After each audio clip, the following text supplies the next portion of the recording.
कथा का विषय क्या है? सप्ताह श्रवण के बाद 7वां दिन जिस दिन पूर्ण हो, 8वें दिन से आप और ज्यादा अपने आत्मतुष्टि के लिए प्रयास करने लग जाओ। ये कथा का विषय है। बहुत सावधानी से सुनिएगा। कथा सुनने के बाद भी व्यक्ति वैसा ही है। कैसा है? उसको भोजन में नमक कम लगता है, उसको रात्रि सोने के लिए एसी, कूलर, हीटर आदि की व्यवस्था चाहिए, उसको पहनने के लिए ब्रांडेड कपड़े चाहिए, उसको मेकअप चाहिए, उसको आदि आदि चाहिए। तो अभी उसने कथा सुनी नहीं है। कथा सुनने के बाद देह का अभिमान घटता है। कथा सुनने के बाद अभिमान शून्य होने लग जाता है व्यक्ति। और क्षमा कीजिए, अभिमान शून्य नहीं हुआ तो उसने कथा नहीं, व्यथा सुनी होगी। ज्ञान का अभिमान भी शून्य होगा, देह का अभिमान भी शून्य होगा, धन का अभिमान भी शून्य होगा। चित्त में जो भी अभिमान है वो सब शून्य होते चले जाएंगे। अगर धनवान बैठ करके कथा सुन रहा है तो 8वें दिन से स्वयं को धनवान मानेगा नहीं,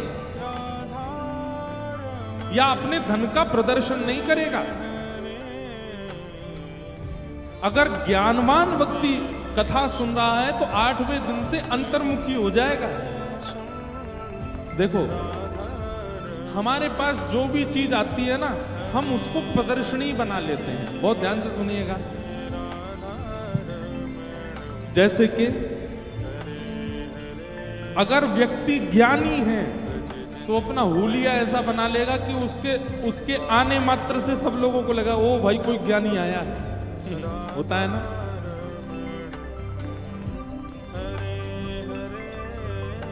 वो अपना हुलिया ऐसा बना लेता है कि उसको देखने मात्र से लगता है कोई ज्ञानी आ गया। इतनी सारी माला गले में पहन लेंगे, एक तिलक काफी हो सकता है पर 5-6 तिलक लगा लेंगे यहाँ पे, जटा जूट आदि सब धर के। किसी के रूप स्वरूप की निंदा नहीं है, पर हम एक बात कह रहे हैं, कई बार ज्ञान जब झलकने लगता है ना बाहर, तो वो आपके स्वरूप में, रूप में। उनसे कहोगे यहाँ बैठ जाओ, इधर नहीं बैठेंगे, पहले आसन लगाओ, सफेद कपड़ा बिछाओ, तब बैठेंगे। ऐसा भोजन नहीं पाएंगे, हमारे लिए विशेष रसोई में बना के लाओ, ऐसा बनाओ, हाथ धो, ये करो वो करो। बेचारे आदमी सब घबरा जाते, बोले बोलो भैया बहुत बड़ा ज्ञानी है। लेकिन ऐसा व्यक्ति यदि कथा के आश्रय में आ जाएगा, मूल रूप से, वास्तविक रूप से अंतर्मुखी हो जाएगा, तो ज्यादा प्रदर्शनी में नहीं रहेगा वो। ऐसी धनवान व्यक्ति होता है। धनवान व्यक्ति क्या कर लेता है? 5-6 प्रकार की जंजीर पहन लेगा गले में। जंजीरी होती है ना सोने की। और महाराज बढ़िया सुंदर रोल्स रॉयस चला रहा है, बढ़िया महंगी गाड़ी में उतरेगा, 50-60 हजार रुपए के जूते पहन रखे हैं। हमारे पंजाब के भाई लोग तो ब्रांड तो महाराज पूछो ही मत। दुनिया की ऐसी कोई ब्रांड नहीं जो पंजाब में नहीं मिलती। क्यों? वहां पे इतनी होड़ है पंजाब में कि कई बार अगर ब्रांडेड 50,000 का है तो उसका नकली बनवा लेंगे, वो 500 रुपए वाला, उसको पहन के डोलेंगे। दिखना चाहिए कि हमने ब्रांड पहना है। एक बार मैं कहीं जा रहा था, होशियारपुर में कथा थी पिताजी की, तो वहां से कहीं जा रहा था तो एक कम से कम नहीं तो महाराज 25-30 फीट लंबी गाड़ी, बड़ी लंबी गाड़ी पहली बार देखी मैंने कहा भाई भारत में इतनी लंबी गाड़ी आ गई। बाद में पता चला कि वो सुजुकी की गाड़ी थी, उसको मॉडिफाई करवाया, इतना लंबा चौड़ा, उसमें बेस बज रहे हैं महाराज, धुआंधार गाने बज रहे हैं। ओ कुड़ी केंदी एंदी पेंदी गाने चल रहे हैं।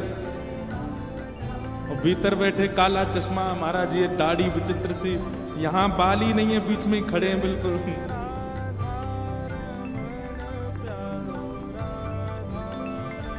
गाड़ी चला रहे, तो ये प्रदर्शन आ जाता है व्यक्ति के जीवन में। कथा सुनने वाला, सत्संग करने वाला, गुरुआश्रय में रहने वाला प्रदर्शन से बचेगा, वो अंतर्मुखी होता चला जाएगा जितना ज्यादा। चाहे ज्ञान का प्रदर्शन, चाहे धन का प्रदर्शन, सब चीज के। एक बात और बताएं, भक्ति का भी प्रदर्शन होता है। कई लोग आते हैं मिलने के लिए, महाराज जी ऊना से हर 6 महीना में एक बस लेके जाता हूं मैं 200 लोगों की। कहां? गिरिराज जी परिक्रमा लगवाता हूं, फ्री ऑफ कॉस्ट, 1 रुपया नहीं लेता हूं उनसे। सबको भोजन कराना, प्रसाद कराना, ये कराना। अरे तो फिर इतना प्रचार क्यों? कथा सुनने वाला अंतर्मुखी नहीं हो रहा है तो वो कथा सुन नहीं रहा है। कथा सुनने वाला प्रचार नहीं करेगा, कथा सुनने वाला बताएगा नहीं। तो धर्म प्रोजित कहीं तमोत्र परमो, परम धर्म की ओर ले जाती है कथा। और परम धार्मिक व्यक्ति जो होता है वो देह से व्यवहार नहीं करता, फिर वो आत्मचिंतन में रहता है। ज्यादा से ज्यादा मौन रहेगा, ज्यादा से ज्यादा एकांत में रहेगा, ज्यादा से ज्यादा चिंतनों में रहेगा।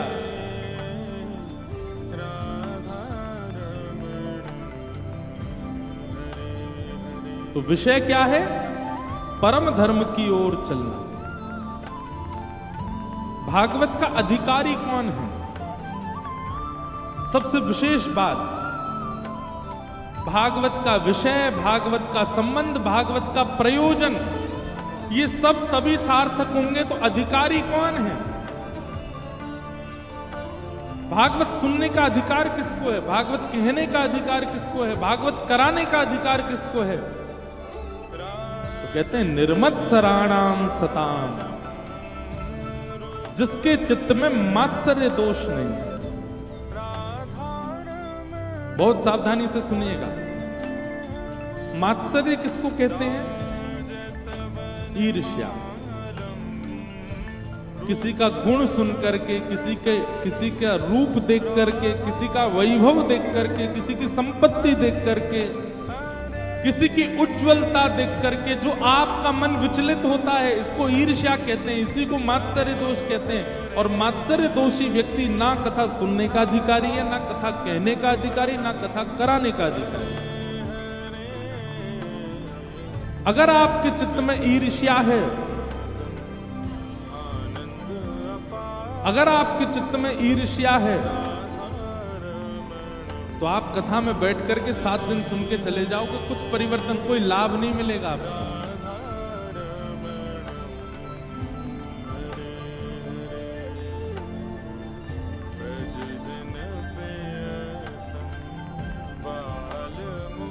ईर्ष्या नहीं।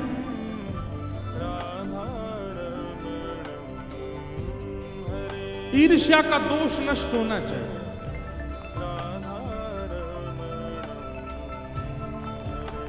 एक व्यास जी कथा सुना रहे थे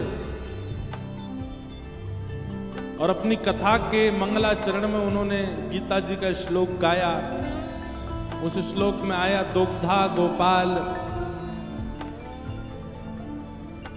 एक श्रोता बैठ करके सुन रहे थे, उन्होंने जैसे ही सुना दुग्धा गोपाल, तुरंत श्रोता के कान खड़े हो गए, आंखें खुल गईं।